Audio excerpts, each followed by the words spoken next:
Stand last word, work, we don't play. DMV heat coming straight your way. No visit to the 757, we ride. Rusty Byrd got the bullpen live on. The lead run DMC mic hot, game tight. Rusty B and the crew bring the real to the mic. From the field to the court, from the fate to the fun. We talk ball, talk life, yeah, all in one. Hey, this is the last word with Rusty Byrd, and like I always say, who cares about your first take when you can have the last word? Today, I am blessed to have with me a couple of key folks from the East Coast Basketball League's Park City Dreamers. I got the owner, I got the head coach, and I got one of the captains and star players. So I will let them introduce themselves and tell a little bit about what their role is with the team. But I am proud to say that I am the color analyst. I cover the games on Prince William Sports and Entertainment. This is my first year doing it.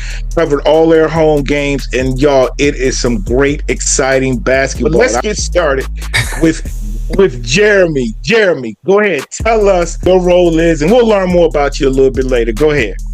Well, Rusty, thank you for having us on the show this evening. We're excited to be here and just talk a little about Dreamerland. I'm Jeremy Coleman. I'm the CEO and founder of the Park City Dreamers. This is an organization that, we built it for dreamers by dreamers. Because everybody, regardless of your age, right? You had a dream of something. So, it is our purpose. It is our mission. It is our goal to help you push that dream out of you and push towards it. But like I said, Rusty, thank you for having us on this call tonight. Oh yeah. Glad you guys could be on here. I've been wanting to do this for a minute. Coach Carroll. Yes, sir. Tell us what your role with the organization. My role is head coach, overseeing all basketball operations on the court, trying to get these guys locked in, focused, developing strategic game plans, scouting reports, just getting them prepared, player development as well, and just trying to keep them motivated, get them in the right spots to be successful on and off the court. All right, cool. Good stuff. Thank you, Coach. All right, and Manny, Emmanuel Miller, tell us your name about yourself. Yes, sir. So Emmanuel Miller is my full name. I go by Manny for short. So I'm one of the captains of the team this year. My second year with the organization. I was with this last year as well. As far as my role is to essentially just lead, help lead our team, be a spark of energy off the bench, whether it's scoring, defense, whatever they need, essentially. And just pretty much just be a high motor, high energy player. And I've seen that from you all year. And this team, you guys this is semi-professional basketball. You play in the East Coast Basketball League, which has teams, from what I've noticed, from Virginia, North Carolina, South Carolina. But tell us a little bit about this team, Jeremy. Tell us about, this is your second year? Yeah, this is our second year. Tell us about how the team started. Tell us a little bit about the organization, how it's kind of structured, your role, and what does being the owner mean? Well, I mean, we, coming from a coaching high school perspective, our goal as a high school coach should be and is to help these kids get to another level, right? Whether it be academically or athletically. And so that same principle is in place here. There's a number of young men who have that desire. They have that desire to either play, overseas. Some of them may have done 2 years in college and they're looking to get film so they can, go somewhere for their final 2 years and play. So our job is to help them get to that next plateau, get to that next level. So we created the Dreamers to be more than just a basketball team. That's, as I tell folks, basketball is really 30% of what we are, right? At the end of the day, we want to be able to put these young people on a platform, right? A platform to where, they can go red or blue pill. The red pill is an opportunity to go overseas, live out your dream of playing professional basketball. But then that red pill is an opportunity for a career, right? Mm-hmm. So when I say it's 30% of what we do, the other 70% is that work in the community. It's that workforce, right? Because we do not want our young people to, be so focused on playing basketball that they're not able to really take care of their families, right? So there's the other side of it. So our mantra is to be disruptive. And being disruptive, for us is showing that there's another way to do minor league basketball. We can show them another way, not only for the fans to witness minor league basketball, but for the players to be able to participate in minor league basketball. And so that's what the Dreamers is about, right? We are heavily involved in youth empowerment efforts. We're heavily involved in community initiatives. I like to say we're a community-driven basketball team. Yeah, and that's something that I am big into that, and some of the things I've done in the community, I've done a lot of ministry through athletics. But again, that's something I noticed you all do, and we'll get more into that. It's more than the basketball, and it's very clear. So that's why I want people to come out, see your games, the way you have your Silver Dreamers, the way you have acknowledged the youth and done so many awesome things. Let me know a little bit about. Are you guys looking at film? Have you scouted these teams? Like, what is coaching the Dreamers look like? And tell me about your staff. From a staff, I have Victor Taylor. He coached high school basketball for a couple of years, coming on. He's giving us a nice vocal presence. And was able to talk to the guys, communicate with them. He's from the Maryland area. I also have our GM/coach, Larry Hinton, as well, who helps us. He's the older guy, gives us that words of wisdom that we need from time to time. Mm-hmm. For us, preparation, I watch film a lot, try to get these guys ready. Practices, we try to have 2 practices a week. Sometimes everybody can show, sometimes they can't, due to work-related, situations, and it's hard to watch film with the guys, but we do keep in contact via text message, group chats, talking about the games, the schemes, like Manny, for example, watching film, watching tendencies of players. So we have those basketball talks. Even though it's not a deep, in-depth session that I think we should benefit more from, we do conversate, and the guys do watch film, and we do talk about the matchups coming up. All right, cool. Well, now, Manny, tell us about it as a player perspective. What does this entail? And if I'm not mistaken, you're one of the captains. And what is it like as this team? Being a player on the team, it's a blessing for sure. Like you were saying, it's bigger than basketball. I could definitely say, I'm a single dad, so I could definitely sit up here and there by witnesses. I would. So just being a part of something bigger, other than being a part of like community events. Like I did a daddy. I think that was about 2 or 3 weeks ago. So just being able to be a part of the community, kind of having the younger generation look up to me. I can't tell you how many kids that are on the AAU program that reach out to me on the weekend. And as far as just like my role, like I said, it's really just the lead. I can definitely say, you covered all of our games. We look like 2 different teams now. The first half of the season, while we were trying to figure everything out, we kind of looked like just a group of guys just playing basketball, essentially. Versus, while we've gone on this 5-game stretch, we've really come together. And it's just being able to lead, understanding how to lead our guys. And just really just trying to keep like I said, just keep us together and be a good energy. Whatever they need, like I said, scoring wise, defense, whatever the case may be, just try to just kind of bring in or be that energy off the bench that we may be lacking out of the starting 5, I guess you could say. But I want people to understand, like, how does a team like this come together? Do you guys have like an open tryouts? Is it word of mouth? Is it like what is it? I mean, like, how do you put a team like this together? You have a general manager? Is it cuts? What's up? Well, we do have a general manager, but we also have other members of our staff who serve on a recruiting role, and so. They'll go to various events, various men's rec league games. We have open tryouts, right? Okay. And so the open tryouts, we have 2 sessions, but that provides an opportunity for us to see some of the talent that's really out in this community, in this area.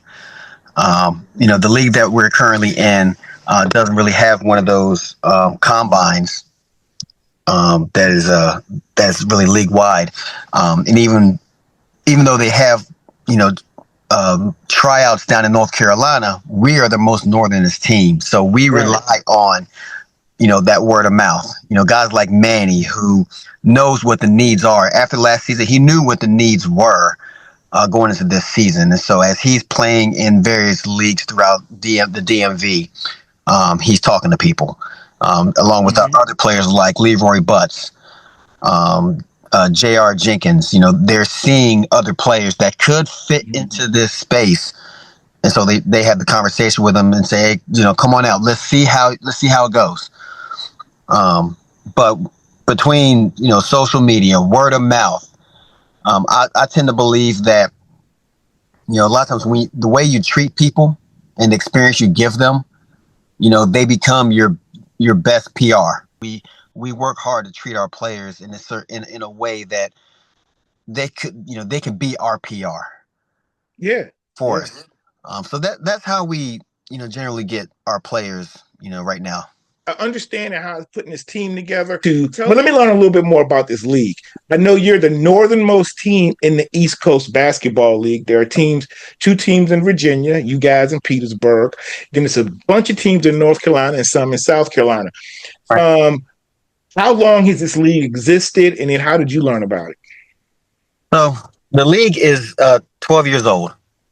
And how I came to learn about it is after I had finished my 4 years at Osborne Park, I was approached to coach semi-pro, and it was for another organization, and they were actually playing in the East Coast Basketball League. Okay. Leroy Butts was on their inaugural team, so he kind of came with me everywhere I've gone. But in that year, I learned about the league.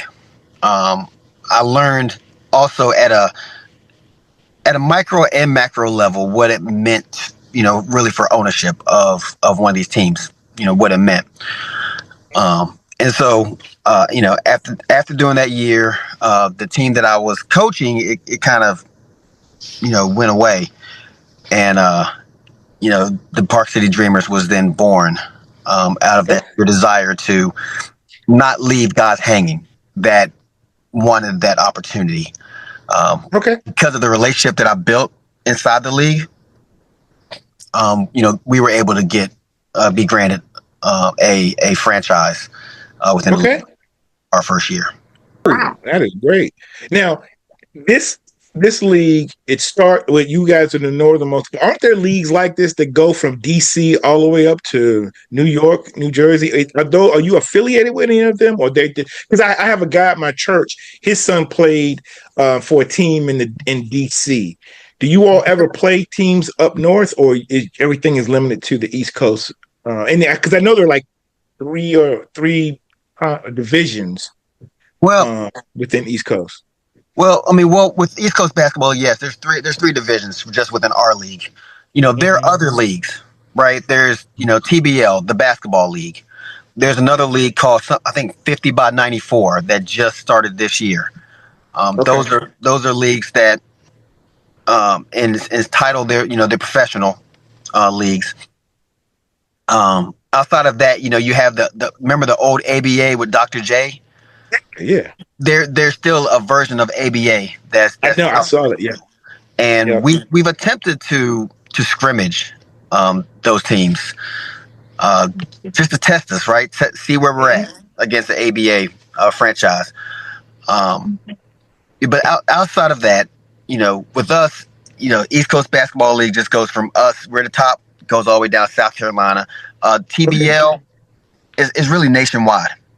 The TBL, right? And like I said, that's professional league. But the difference between the professional league and say semi-pro is that professional leagues, they are required, within their contract to be in the league to provide their players a certain stipend. Okay. Whereas semi-pro, we're not required to. And even though, for the Dreamers' perspective, we do not pay our players a stipend, we work to make sure the rest of the needs are covered. Okay. And you've seen that, Rusty, whenever the games you've done, teams come with like 5 players or 6 players because they don't travel. But, we make sure we have transportation, and if it's a long trip like Charlotte, we provide a hotel because we want to be able to show up in full force. Yeah. You run an outstanding organization, man. I mean, I love the things you do in game day. I love the way you promote. I like the atmosphere. Let's talk about this season, though, with the Dreamers. So your current record, if I'm not mistaken, is 5-7. I thought 5-7. And you have a few games left. What were your goals at the beginning of this season? Okay, well, I'll let Bryan and from a coach perspective, then I'll let Manny from a player's perspective. Okay. Talk about that, and then I'll come behind and give my perspective on goals going into the season. Sounds good. Well, so my goals, one, to make the playoffs, absolutely. I mean, records wise, I like to win all my games, of course, but definitely finish top 4, get a bye, and host. That was my goal for the season. Okay. If we keep doing what we're doing, we should be on pace to at least to be able to be a playoff spot. But I also understood that. Did you make the playoffs last year? No, we didn't. We missed it. Okay. So unfortunately, we're trying to make the playoffs this year. I know we did have turnover. We had 7 returners from last year's team. So we had 7, also a core with 7 new guys on our roster. So that chemistry issue, not an issue, but developing that chemistry, getting that camaraderie, working together as one, developing that cohesiveness, that I knew that would be an issue, but I feel we had enough guys to bridge that gap with guys like Manny and Leroy and Christopher Knight and those guys to try to bridge that gap, bring guys on and kind of merge our skills together. But, we're on the right track right now. It's better to play your best basketball late in the season than early on. Absolutely. So, Okay. Manny. Yeah, kind of just to piggyback off what Coach said, definitely make the playoffs because we missed it by points last year. We definitely also winning the conference. That was definitely on the bucket list at the beginning of the year. Winning record, but main thing was just really just getting into playoffs. I think personally for me, knowing that we lost 5-6 guys from last year, and I think 3 of them were starters. But just trying to, like I said, just trying to gel everybody as soon as possible, basically. Not be in a situation where, we're kind of just playing the last 3-4 games for the heck of it, basically. So just really just gel together. Definitely, the plan was to win the conference, like Coach said, top 4, get a, host, I guess you say host a playoff game, whatever the case may be. But like you said, we're on the right track now. Better getting it together now while, and we were in this situation kind of last year, backs against the wall, and we showed up. It was a little too late. Thankfully, that's not the case this year. We got it together just in time. So better late than never, but definitely, we had some definitely better things on the bucket list, I guess I could say, at the beginning of the year. Oh yeah. I can tell you as your one thing I appreciate about Jeremy, your leadership, is you let me call the game the way I see it. Like I've never had you come back and say, "Man, you shouldn't say that about us." Like I'm just giving my perspective, and my perspective is that of a person who has refereed high school basketball for 30 years. I started a track program. I've coached high school, youth, middle school teams, but I've been a head coach. But I've again created Team Jesus from an overall management and structure. But I've also seen the value in me, being a head coach, being an assistant coach, being a player coach, and understanding all those roles. But I appreciate you giving my perspective, because I could tell early on, wasn't about wins or losses. Like you had a big roster, so you got to figure that out. And you got everybody. Look, nobody would be on that team if they didn't think they could play. So you're managing egos, you're managing playing time, you're managing a lot of stuff. And so I just said it's just going to take some time, because you got to gel and you got to find out what you're doing good, what you do bad. I said it's just going to take time to find out who can play together well, who's willing to sacrifice their game to do this role.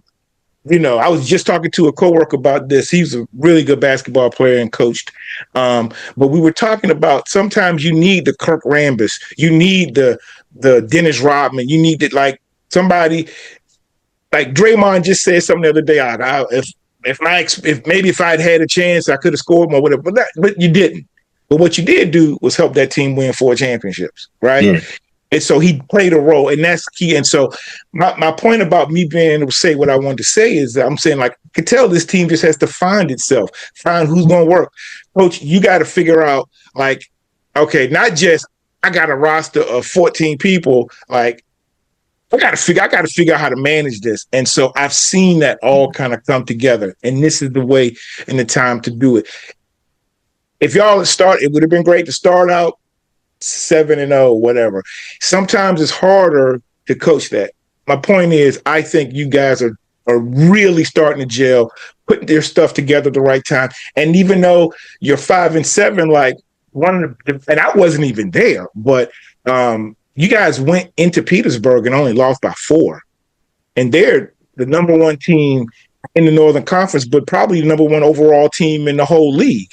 And you went on the road, and you know, we actually, the Petersburg organization liked Justin and I so much. We went down and called one of their games when they played.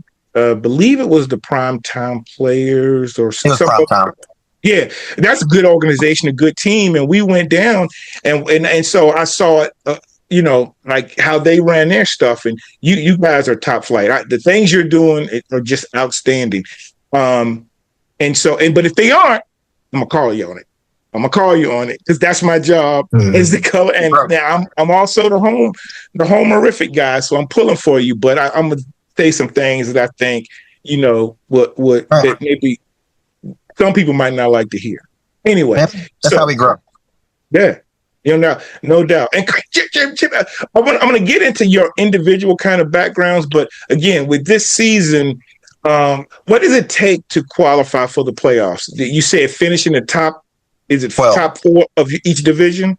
No, it's top 12. It's top 12 overall in the league. Okay, and that's based off of your win percentage because whereas we have 14 games, some teams got 13, right? Okay, so that's why when I looked at the standings last week, you had more wins, but the other team had played less games. So percentage-wise, they had a better percentage, so they were listed above. Gotcha. I think that was the Coyotes. Okay. We top-loaded a lot of our schedule. So because as you can tell, our guys have about a 3-week break, which good time for that because let's heal, right? Some guys are nursing some injuries. Leroy. I mean, I would say Leroy. Yeah. Yeah. We need him in tip-top shape for the playoffs, right? But other guys get going. Right. Other guys are nursing, and so these 3 weeks right before we go into the final 2 games, it also allows us to watch the landscape, right? Because a lot of those other teams, they're going to be battling. They're going to be playing each other. Yeah. 2 teams from the bottom, Goldsboro and Coyotes, they're chasing after us. So they're trying to overtake us, but there's a lot of other teams that we got the same record as you, same amount of wins, but you have probably about 4 games left. And a lot of those teams have 4 or 5 losses right now too. Yeah. A lot can happen. Yep. So again, so if you have 12 teams make the playoffs, the top 4 probably have a bye. The bottom 8 play, and then and then they go from there, right? Yeah. Okay. Now, is it single elimination tournament? Yeah. Single elimination. You get a championship. Because I'm a big fan of clearly of sports and basketball, and I follow the basketball tournament. Is that something any team from the ECBL have ever participated in? Yeah. So, primetime players, the team that you called their game the Petersburg, they've been in the TBT before. Additionally, there was a team the year that we came in, they just left the league, but the Red Rose Thunder, they're in the TBT. They were a staple in the ECBL. Okay. But I think they did pretty well in the TBT. So they won 1 or 2 games, if I'm not mistaken. Yeah, they won a few games. Wow. They pulled some upsets for sure. Yeah. Oh wow. Okay. So teams do from our league do, and within a few years, of course, for the organization, we have our, 3 to 5 year strategic plan, right? Mm-hmm. And so part of that strategic plan is positioning ourselves that, we feel comfortable and confident enough, and that we've built up enough following that we would be able to put our hat in the ring for the TBT as well. Okay. All right. And for those that don't know, the TBT is the basketball tournament. Started around 2014, and it's aired on Fox Sports. I don't know if it originated on Fox or if it was on ESPN, but I do know it's always been televised. And you have teams. It's like the best of everybody who's these teams of current professional teams, but like I know VCU will put an alumni team in. A lot of colleges will put alumni teams, or it's like teams just like the Dreamers. That these are all ballers, and some of them are finished their professional career, or they're just start getting out of college, and this is a way to get exposure, and it's a fun tournament. I have a coworker whose son was on a team from Maryland. This is about 5 years ago, and they went to the semifinals. So now I'm a big fan of that tournament, and that is an excellent goal, great goal. Yeah. And so I asked you your goals, but one of the things I ask a lot of my guests that come on the show, I ask is, all right, so whether it's football, softball, whatever the sport, after your very last game, after your very last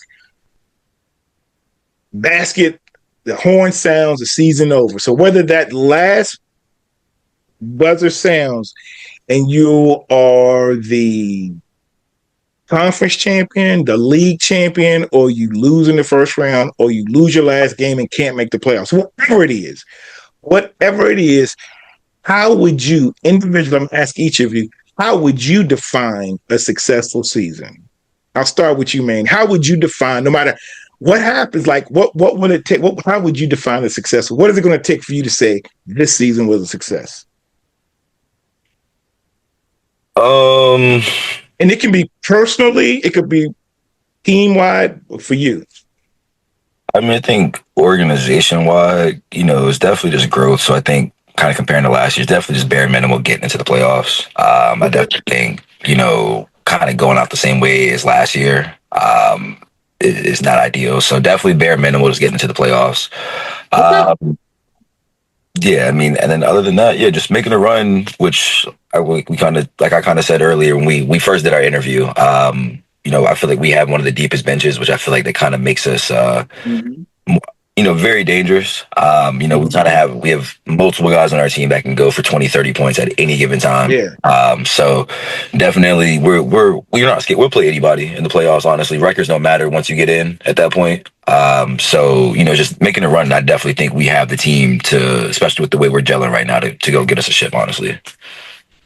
Yeah. Hey, so one of the things I'll say, because I look at when I'm doing my prepping for the games, I look at the other teams, I look at their players, I look at their stats. And so many other teams have guys averaging 30. So that team we played the other day that I don't think he was there, but guy is averaging 40 points a game. Mm-hmm. But the thing I love about our team is our leading scorer is like 17 points. Then we got 16 and 15. And that's a team. Like, and yeah, it's okay to see somebody that can drop 30. I mean, you guys have people that can drop 30, but it's the team, it's a team. And I that's one of the things I really appreciate and like is that I see guys, they're happy when other people score. It ain't about just give me the ball. So that's a big point for me. Coach Carroll, how would you define a successful season? I mean, of course, from organization standpoint, winning the chip, winning the championship. But from a coach's standpoint, the growth and development of the players, that's important to me. Development, having the game grow, guys improving on their jump shot, their ball handling, the basketball IQ. That's the biggest thing from a coach standpoint, just the growth and development and understanding their roles and buying into their roles. No, but, of course, from a on the court basketball perspective, we want, success is us entering into our first playoffs. All right. Success also is, as I mentioned about the professional pathways. Last year we had one young man. He was playing basketball in Rome. He's actually going to be coming back and playing for us in the final 2 games. Nice. And then the other young man got he got an opportunity in Guatemala, right? Mm-hmm. And then one young man, he got on the other side of professional, he had an opportunity as an apprentice for engineering in Seattle. Those are outcomes that is success, right? Yes.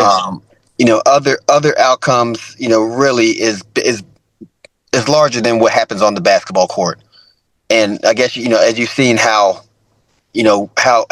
we run our games and the production of our games, the Silver Dreamers, when we're able to honor, a trailblazer, by the time the season ends, we would have honored, I believe, 6 trailblazers.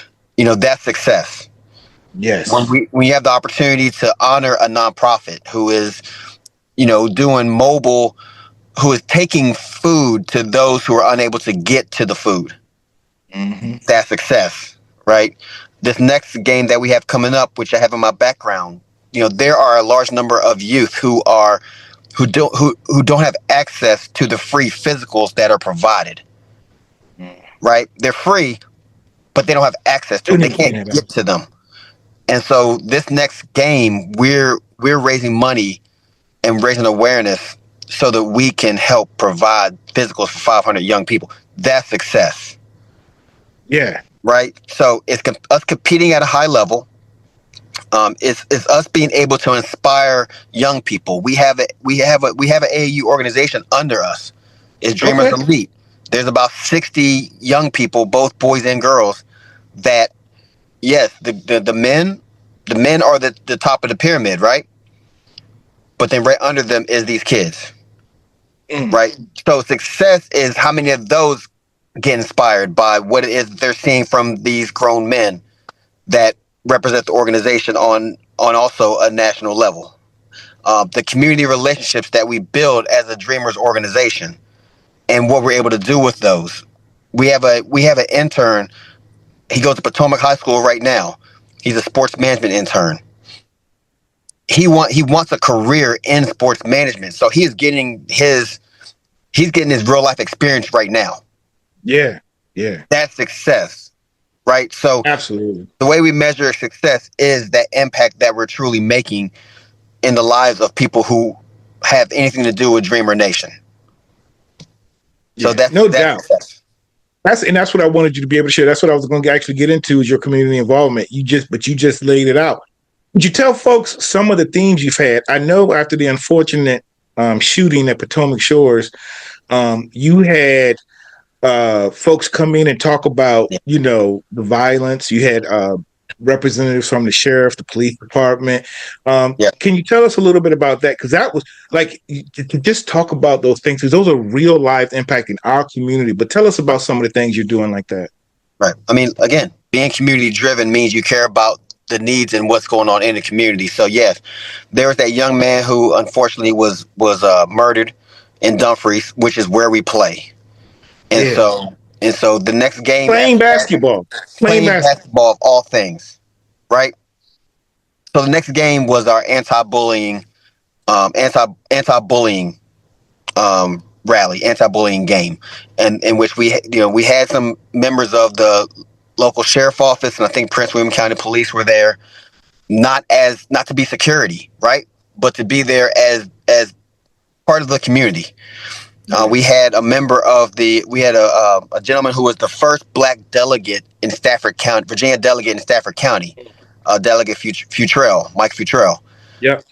We also had the Neabsco District's school board member. I know his last name is first name is Tracy. Tracy Blake. Tracy Blake. Yeah. He actually spoke about anti-bullying. We had Neabsco's county board of supervisor, Victor Angry, who's also a avid Dreamer fan. He claims every time he comes, we win. But we had him there, just as a representative. Oh, we had also the Potomac District Board of Supervisor, Andrea Bailey, who Yeah. opened up with a moment of silence. And so, every game we have the opportunity to have these folks in the building with us, and they also, they're very approachable. We had the vice mayor for Manassas Park come to the game as well, the Honorable Daryl Moore. And so these are people who believe in what the Dreamers are doing and what we're about. Anyway, that's the first event. Then we had our cancer awareness game as well. I think that was the Charlotte game, and that game actually hit home because just that week of the game, one of my best friends was battling stage 4 cancer, right? And so I wanted him to be at that game so that we could raise awareness, because his was lung cancer. I want him to be at that game, right? But he wasn't able to do it. But unfortunately, I lost my friend the following week, right? But so that cancer awareness, being able to say, "Hey, Dreamers Against Cancer," right?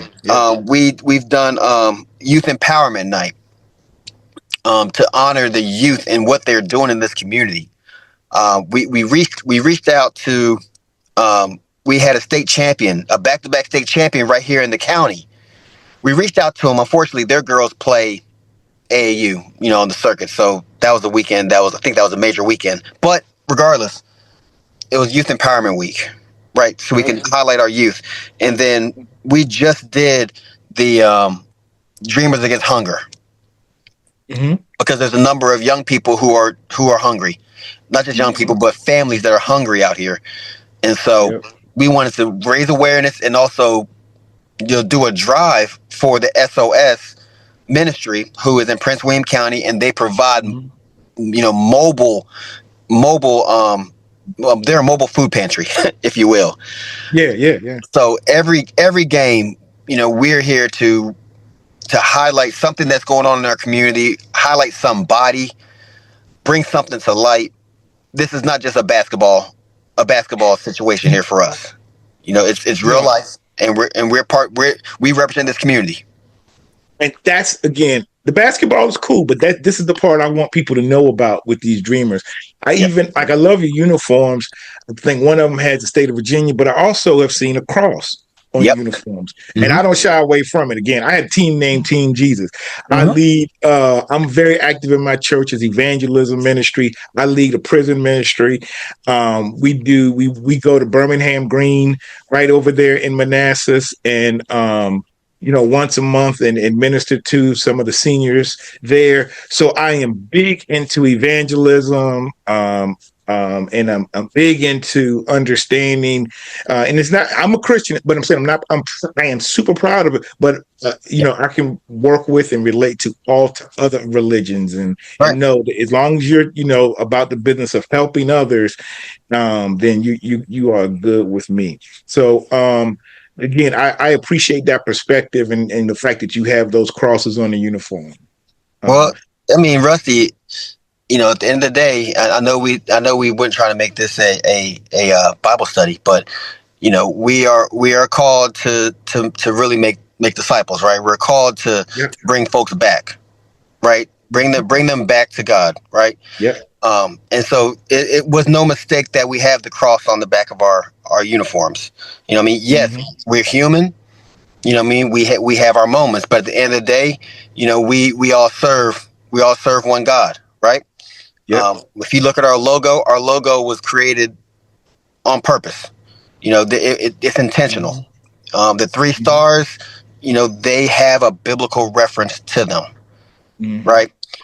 Because we want to make sure that what we do is in accordance and in alignment, because that's where it gets blessed. And so we're starting to see, and my mother called this. She said, you're starting to see a shift. And the shift is not just with the men's team. The shift is also with our youth, right? Yep. And that shift is taking place. It's occurring, and it's going to change lives.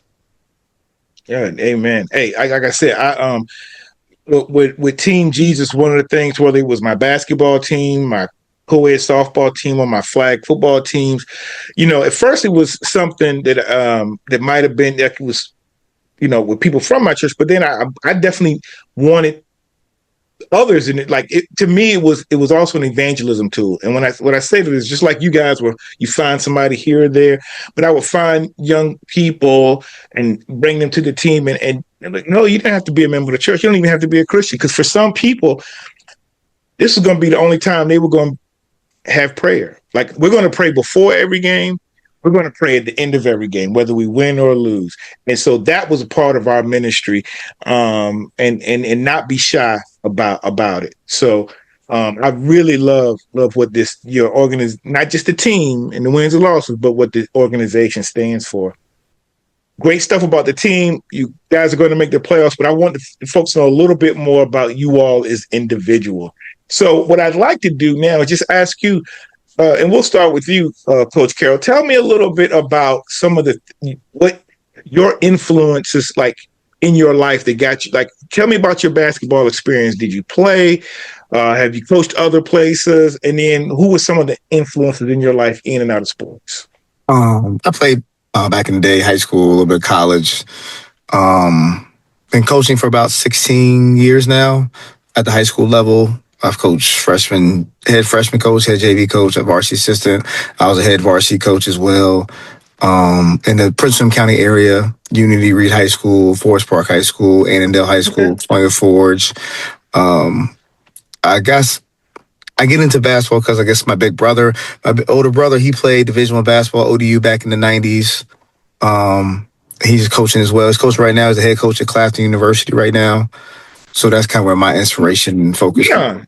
Yes, Breon's my brother. He's been on my show. Okay, didn't know that. I interviewed him a couple of years ago. His first year at Claflin. Yeah, okay. Yep. Yeah. So that's my influences. Okay, good stuff. Good stuff. Yeah. Manny, tell me influences and your some of your experience in playing. So I mean, I guess my biggest influence growing up was my mom. My mom's probably the hardest working person. She's a lawyer. Top 10 lawyer in Virginia. I've never heard her come home and lose a court case, literally.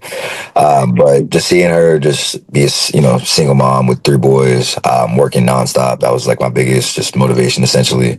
Now my biggest motivation is my daughter. My daughter turns 3 next month. I can't tell you how many times I thought about hanging it up, and then once she kind of popped out, it gave me like new motivation to keep playing again, especially just how much of a liking she's taken to basketball. They'll tell you she'll try to run on the court, whether it's a game, practice, she will make sure she play. Okay. And then just as far as like my experience, so I played in high school. So I'm actually from Hampton. I played at Bethel High School. I'm sure you know Coach Bryan. If you, he just retired. Yep, just He's retired. Supposed to be on the show this past season. You play for him? Okay. Yep, I played for Bryan. Yeah, I'm cut from that cloth. Actually, one of my close friends. I'm sure you know the Baycoats. He actually just took over the head coaching for. Took over the job. Yeah, Cam is actually he's like a brother. I used to play with Cam. He's a close friend of mine. So yeah, I'm real close with that community. I ended up moving my sophomore summer. So I ended up graduating from Fairfax High School. I actually initially committed to play football at a high school, Bluefield. Yeah. I was getting ready to say, I know you played basketball, but you look like you would have been a ball player. If I was coaching, I would have been like, kid over here. Yeah, no, I actually committed to play football at a high school, at Bluefield College over in West Virginia. I committed to play cornerback and safety and return man. The day I was supposed to move for college, I changed my mind and said I wanted to play basketball. So ended up going to JUCO, played at Nova for 2 years, or played at Clinton Community College, which is a D1.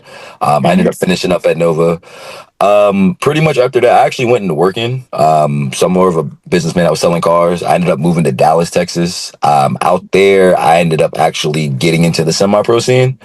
So pretty much I ended up, and I was fortunate enough to get to work out with guys like Jason Siggers. He is Keontae George's dad that starts for the Utah Jazz. He's a close friend of mine. Jalon Hornbrink, he played for the Indiana Pacers. He also on their G League team. He coaches at Monmouth University. So just being able to kind of get like that pro experience from those guys kind of helped me, I guess, I don't want to say bypass the college route, but kind of just catch me up to speed. Since I've unfortunately get to go and play at a 4-year school. So pretty much did that. And then once my daughter was born, I moved back to Virginia. I actually know a good handful of the guys, Leroy, all of them. So they kind of put me in contact with Coach Jeremy. And then, yeah, I mean, it's pretty much from there. We've been locked in ever since. Okay. Oh, if you hear when I'm calling some of the games, I'm talking. I'll throw in every now and then something about playing 757, and like so. Iverson was a couple years behind me, but we're actually like cousins by marriage. But anyway, That's Uncle Chuck. We all know Uncle Chuck. we all know Chuck, right? So I remember we were playing at Langley against the grown men, and this is when Chuck was just like in the 10th grade, and it was a bunch of young Bethel players, and I'm coming back home from college, and I'm like, hey, yo, I don't care who you are, I'm the point guard out here, like we stayed on the court all day, ran them men off the court. But my point in saying that is that's how we played. Like, you can tell, bro, like you're going to the basket. Like your game definitely has those roots of 757. I can see it in your game because like I don't have a game anymore, but I'm going to the basket straight up. Like, and if I hit some jumpers, it's good. But but no, I love that. I love your style of play too, and I love the fact that you're coming off the bench. I really do like that role. That is big time, man. When folks, when your best player or one of your best players is actually coming in and spark a lot of stuff and do a lot. And I think people don't understand the sacrifice because it's not about who starts, it's who finishes the game. Exactly. You are always key to that. Jeremy, influences. You know, I got a number, man. I got a number. I got a number of mentors who, I lean on when it comes to, leadership and even business decisions. Right here in this community. Al Durr, he's a owner of ALD and Associates. He's also a Dreamers supporter. He's one of them gentlemen that keeps me in line when it comes to making some of these decisions. Ken Mormon, who owns Giovanni's Coffee Shop. Oh yeah, yeah, he's another one, man. He's another one that I can just call on and just to bounce some of some stuff off of, right? We all have our coaches that we can remember from, when we played back in the day. Mark Quisenberry, not sure where he's at these days. He was my varsity basketball coach, and Randy Flincham, who was my varsity football coach. Both of them, they taught you the game, and they didn't take it easy on you. And that's a style that I don't think the kids these days want. That that tough love while teaching you at the same time. But that's what they did, and they instilled that in me. But if you bring out some a violin, I would definitely say right now my wife influences me. Yeah. And those who know my wife, and Rusty, you've seen my wife at the games. She pushes me. She pushes me to push harder to move this organization to levels that is not known, that has not been seen, that truly disrupts this industry. And then just recently, my close friend who passed away from cancer, he's another one that really just in his passing, just remembering his life and the resilience that he had, and the resilience of how he fought with stage 4 cancer, and the legacy that he built. That right there is influencing me to no end right now.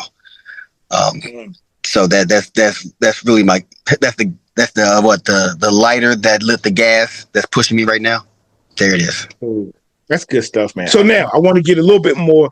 Ask you now, just from a basketball perspective, who would you say would be on your route, Mount Rushmore? Because that tells me a lot about guys. Would be Manny. Who was your top 4 basketball players of all time? Braun. Because you All right, young. man. Yours That's would something be to do. different. So Braun, Kobe. I'm gonna say Dirk, I like that one. and I'm a little biased with this one, but I'm gonna say Allen Iverson. But No, I feel you. I Bethel. feel you. Yeah, oh yeah. No doubt. No doubt. Coach Carroll, who would you say are your top 4 basketball players? And it could be for any reason. It could be for any reason. It could be their style of play, the way they score points or leadership, whatever. We just had this conversation. Bob Cousy. Wow. Diabolical. Robbery. To answer your question, Rusty, it is MJ, LeBron, Shaq.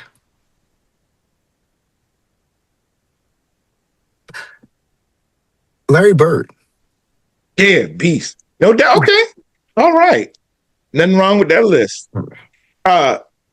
Man, the only thing I'll tell you later, I have to scratch Kobe off your list, but I'll tell you why. Go ahead. I want to hear about this scratching Kobe now. We can't scratch Kobe up in this. I might have to direct this at you too. Go ahead. Who are your top 4? Well, I mean, thing is, even though, MJ is the greatest of all time.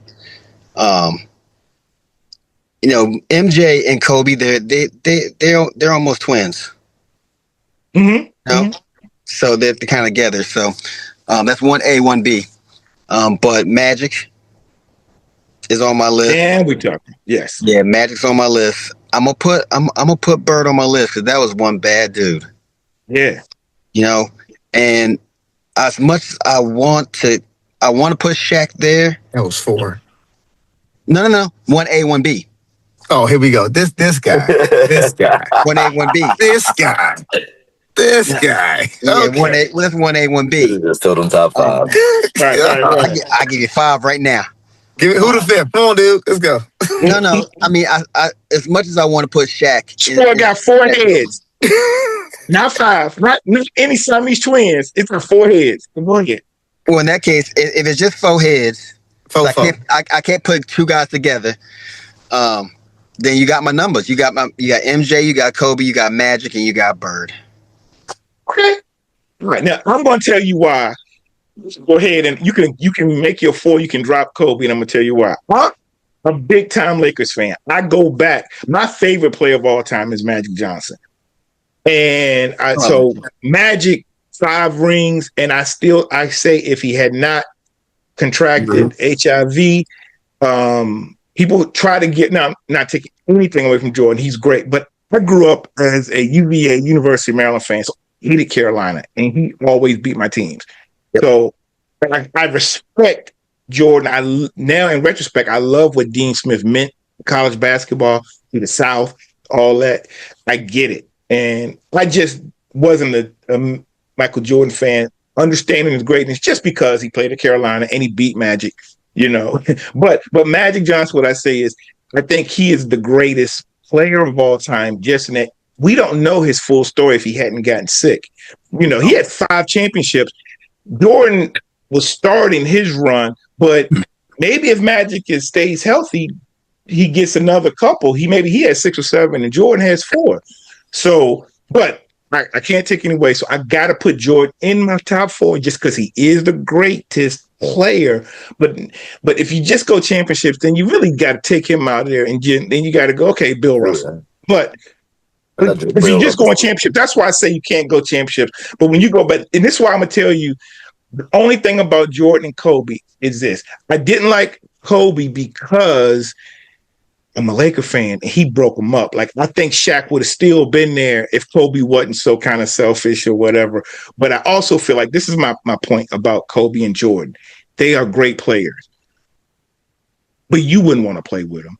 I'm going to tell you right now, Manny, the first time Jordan throw the ball at your head because you didn't get a pass right, it'd be a wrap. All right? You would not want to play with those. Kobe would get on your nerves in practice. And that's what I'm saying. So that's why LeBron has to be in the conversation, because he's trying to make people better. He gets it. He's willing to make the pass, sacrifice. So I'm going Magic, LeBron. I'll throw Jordan in there because people think I'm crazy if I don't say it. And then if you're going by that same metric, you got to go Kareem Abdul-Jabbar. What most of us saw was old Kareem in his 30s or 40s. Yeah. But if you ever go watch him in his 20s or at UCLA, he was crazy athletic. And he won 6 championships. So that's my 4.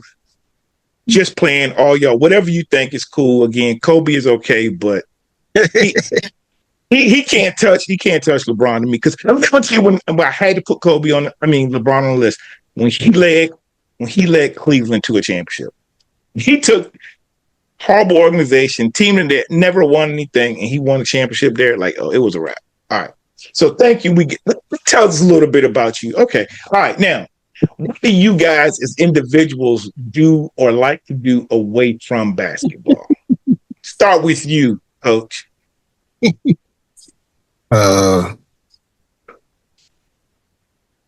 Watch movies, play basketball video games, probably watch film, and relax. Basketball. Cool. Okay. Got the right coach. Right. You do right. I said, what do you do when you're away from the Dreamers and basketball? He said basketball. 2 things basketball related. No, I love it. That's cool. No, that's all good. Jeremy, what do you do away from the Dreamers? No, travel. Okay. Travel. My wife and I sure. Yeah, that's great. Mm-hmm. I'll tell you something my wife and I did with our kids when they were, living with us and young, is we've tried to see all 50 states. We've seen 42 of them. But what we did was, my wife, who's a college and career counselor in Prince William County High School, also got her PhD, but she loves going to see college campuses. And so she can tell people about them. And I love sports. So we've gone all around the country. We go in the summer, we try to go to major colleges, and we go to stadiums. And so we try to go to minor league baseball or professional major league baseball games. So, when we're going through the state of Mississippi, we're going to Ole Miss, we're going to Southern Miss. When we went up to Connecticut, we're at UConn. We went to UConn. I think we went to Yale. When we're in Georgia, we're going in Atlanta. We're going all these places. So we really enjoy visiting states, seeing what's unique about them. And now, as we're older, we take a lot of cruises. So yeah. Manny, what do you like to do outside of basketball? Really, I'm spending time with my daughter. So I mean, she's big on. I take her to the pool. Video games for sure. You see, amusement parks. I mean, I'm out and about. Honestly, I'm real open, so I try to do a bunch of stuff, I guess you can say, but 99% of the time I'm spending time with my daughter. That's great. I have a daughter, and she was a great little athlete, man. 5 years old, killing people in soccer, played travel soccer, great track athlete, All-American in track. Now, all right, let me ask you this. Your daughter, you think she's going to like basketball, okay? Where do you live now? I'm in Fredericksburg. Is she going to somehow, are you going to end up somehow having an address where she ends up at OP?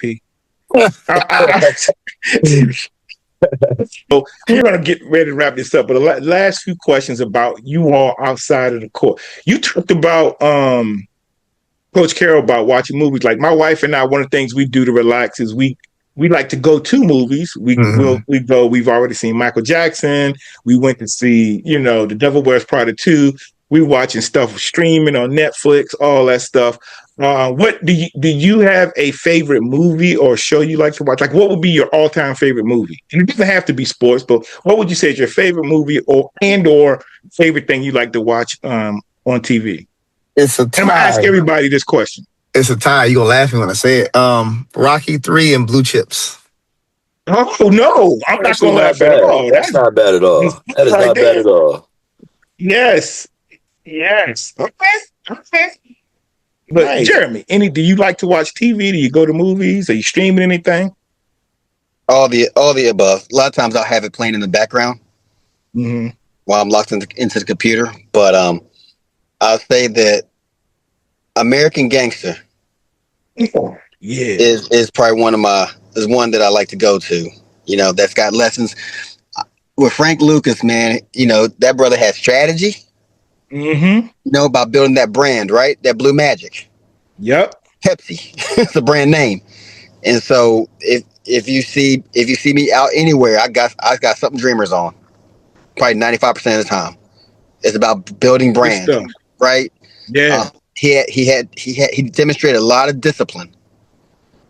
He showcased. I mean, he taught you about leadership, and he Mm-hmm. taught you about Yep.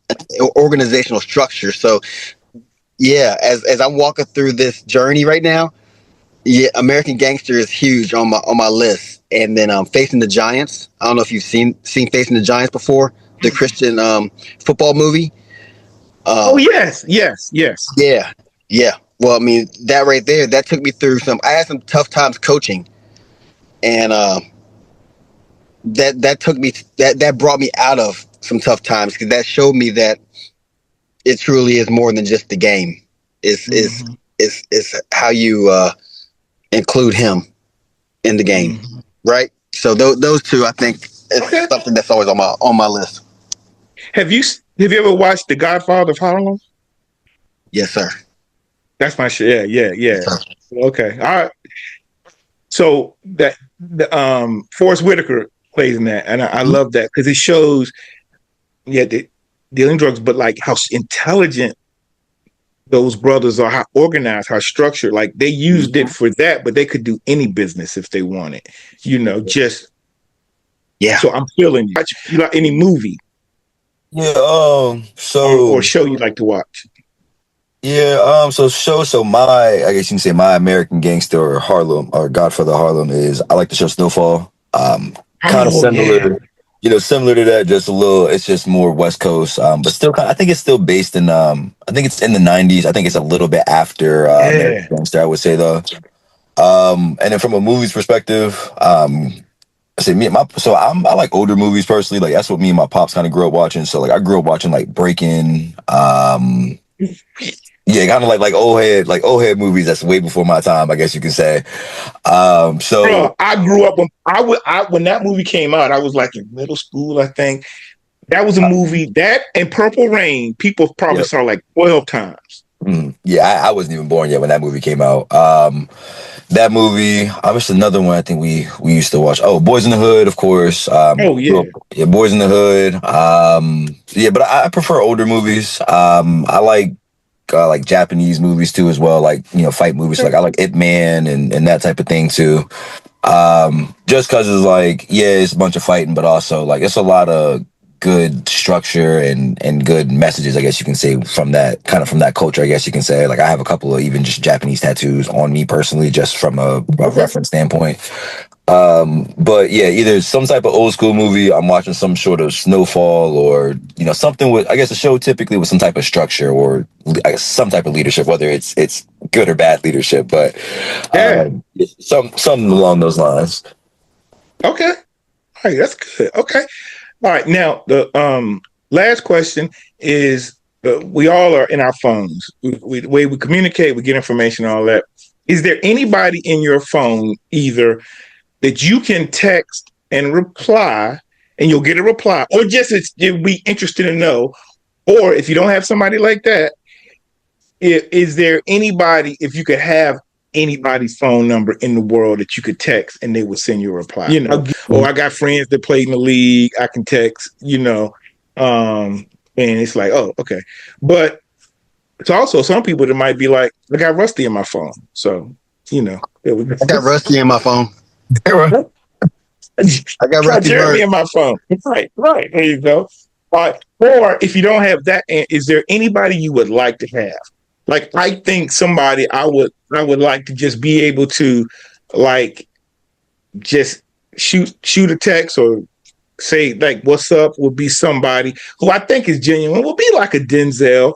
I don't know that man from anything. He could be the worst guy, but I just feel like he would be cool. I like the way he carries himself. I think I could. If I asked for some advice or something, I think he'd probably be spot on. So he would be somebody I think that would be cool. So start with you, Coach Carroll. Is there anybody that we might think is interesting or you think is cool that's in your phone? Uh, Manny and Jeremy. Okay. Okay, that's fine. That's cool. All right, good stuff. All right. What about you, Manny? Um, so I say that my first one is so he's a friend actually from Dallas. His name's David Hargrove, but he was actually my first semi-pro coach. I actually still talk to him to this day, and it's been a couple years since I lived in Dallas. Main reason is just because like he was the first person to kind of course, introduce me to the semi-pro scene, but kind of just remind me or give me like instill that confidence, like I really belong, especially like playing against pros. Kind of because from my perspective, I'm just a kid out of JUCO, no 4 year experience, just kind of just out here. I don't want to say winging it, but just trying to just get my feet wet, I guess. And I'd have times where I'd second guess myself or second guess if I'm even able to play at this level, and he would just kind of pull me to the side and be like, "Bro, you belong here." So kind of just having somebody like that. Second one, I definitely say is coach. Both my coaches, I talk to them all the time. They hear from me a couple times a week, whether they want to or not. Definitely Coach Carroll, though, just because he's definitely one of the few coaches that pretty much has just kind of like instilled and believed in me even since day one. And me and Coach Coleman talked about this before, but like last year I didn't play that much. I didn't really start playing really in towards the end of the season, but Carroll was the main one really vouching to get me on the floor every game as much as he could. So kind of having a coach that's willing to live or die with whatever decisions you make. I don't always make the best decisions on the floor. But he's gonna live or die with it. He's gonna say something to me, but he's gonna live or die with it. But having a coach that's gonna allow you to play freely has, I don't want to say put a different motor in me, but it's put a different level of confidence. Like even just from a player perspective, my points have jumped up from 6 a game to almost 16. I feel more confident leading my guys. And then it's just like I said, just having somebody that's really willing to live or die with whatever I do. Win, lose or draw is just it's like an extra boost. You know what I mean? Yeah. Okay. Good stuff. By the way, I have your brother's phone and my number. I had Brianna on the show. I also have another Woodbridge grade. I have Deshaun Hand. I can hit it. He'll hit me right back. There you go. Yeah. I helped. I did a lot of stuff with him back in the day when he was in high school. My wife was his counselor. Jeremy, did you already answer? You already did, right? Mine's Barack Obama. There you go. That's a good one. I was going to say that. That brother, yes. I want to talk to Barack Obama, and then I want to talk to Mark Cuban. Yeah, that's a good one. Warren Buffett. I'll tell you, yeah. I mean, it's Warren, but Mark's he's in my field. That's true. That's true. Mm-hmm. I met him, and I knew his son recently passed, but Jesse Jackson is somebody I would love to have just been able to text, or call, and just say, that brother was so deep, so cool. But he was also cool. He was a Q. He went to A&T. My dad went to A&T. He played quarterback at A&T. But I knew his son when his son was in Congress, and my friend was his chief of staff. But I knew, so I've been around him, but like he's somebody I've been like, oh yeah, it'd be nice if I could just like, hey, what's up, But anyway, y'all, this has been great. I really appreciate you all just spending this time. Now, I know a lot more about you all, but so do our fans. I want to. We'll get this show. I'll get it edited. We'll put it out. Make sure you share it on social media. Share it with your friends. But the main thing is just me really, really wanting to get the word out about the Dreamers, because you guys play an excellent brand of basketball. I love the team. I love the players. You guys are all very respectable to when I see you, but also the way I see you. You're respectable to the kids and even to the Silver Dreamers. Like I really get the feel that I know it's genuine, and I just want to make sure people know about what you're doing. Keep doing what you're doing. And again, the wins, they'll come, but you're winning in a lot of other ways. And so, like, we're going to close with this. Like I said in the beginning, really doesn't matter about your first take. It's your last words. I'd like to give Manny, your Eminem, your last word. Oh man. I'm just thankful, honestly. Just said, thankful for these two guys here, allowing me to be a part of the organization. Like I said, just be a part of something bigger. It also helped grow me as a dad, helped me get closer to my daughter as well. You know, they're big on fatherhood. So, yeah, I'm just thankful. I would definitely say those are my closing thoughts. Just thankful and just happy to be here, really. Yeah, thank you. Good stuff. Coach Carroll. I'm just fortunate and honored to be able to coach and be around some good, wholesome, genuine individuals. You know, my owner always says to me, Brian, why are we different? Why we gotta be different? I said, because that's what we're called to do, to be different than everybody else and do the right thing with integrity and authenticity and genuine and kindness. And we stick to that model each and every day. So I'm honored to be a part of the vision he's bringing to the table and the trust he has in me as a coach. Good stuff. Good stuff. Mr. Coleman. Man, you know Brian just renewed his contract for next year, right? Oh, okay. Okay. That's his renewal right there. Yeah. Lord. You were on the fence, man. I'm gonna just tell you. I ain't want to say nothing, but you know, before this 4-game winning streak, you were talking to some people. Okay, go ahead. Yeah, I was talking to people before that 4-game win streak. Now, I got full faith in Coach Carroll. You know, known him for many years, I know what he's capable of, and we always knew that we're breaking in new guys to this level of basketball. It's going to take a little while, just like last year. It took a little while. We just came up short, but we was the hottest team in the league by the time the season was over. So playoffs, we probably would have knocked some people off.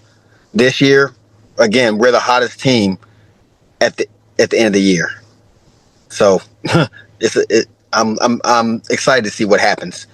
But from a last word perspective, you know, I'm hoping that at least through this conversation, for those who don't know us, that you know you see that we're proof that basketball can truly be used as a vehicle for transformation, right? Transformation of a person, transformation of a community. That's what we're looking to be here. You know, championships are great. Yes, you want to win, you know, that ring, but legacy is what really matters more. What legacy are we leaving out here in this community, on this basketball court, in the lives of people who follow us? And if we have the opportunity to inspire just one person, right? One child, one player to just dream a little bit bigger, help one family through a difficult time, or bring a community closer. If we have that chance, Rusty, we're winning. Absolutely. We've won at that point. Yep. Yeah. Thank you. That is great. You said it perfectly. You know, to me, I don't count wins based on a record. I count wins by how many we've blessed. And so one of the things I've seen with this team is, you know, I see your team fight to win, but even in defeat, they've had great attitudes. Yep. You carry yourselves with respect. I love the things you're doing in the community. And I love what this organization is all about. So I feel blessed to be able to call your games, but be around the guys. I hope to be able to do this for a long time because I feel privileged. But you know, I'll close with this. Your team is called the Dreamers, but if you look behind Jeremy, he just says it all. It says greater purpose, and so it's much greater than wins and losses. It's about more than that, and you've been doing it. So with that, I will say thank you, Manny Miller, Coach Carroll, and Jeremy Coleman. Thank you for joining my show and providing my audience with a little bit more about the Park City Dreamers. So for you guys, this has been Rusty Byrd with the last word. We are. That last word we don't play. DMV heat. coming straight your way. No visit to the 757, we ride. Rusty Byrd got the bullpen live on. Let run DMZ, Mike hot, game tight. Rusty B and the crew bring the real to the mic. From the field to the court, from the fate to the fun. We talk ball, talk life, yeah, all in one. Pop culture, movies and a little bit of soul. Team Jesus in the game, that's how we roll. Coaching, mentoring, calling the plays. Rusty's been repping for years, not just a phase. The last word, we don't play. DMV heat coming straight your way. No Viva to the 757, we ride. Rusty Byrd got the bullpen live. Forget your first take, we the final say. Dropping truth and laughs every single play. From the Commonwealth corners to the worldwide stream, we break it all down, sports, life, and dreams. So hit that play, woo. Let the convo spark, woo. We keep it lit from the light to the dark. It's more than a show, it's a movement, a word you already know. It's the last word. It's the last word.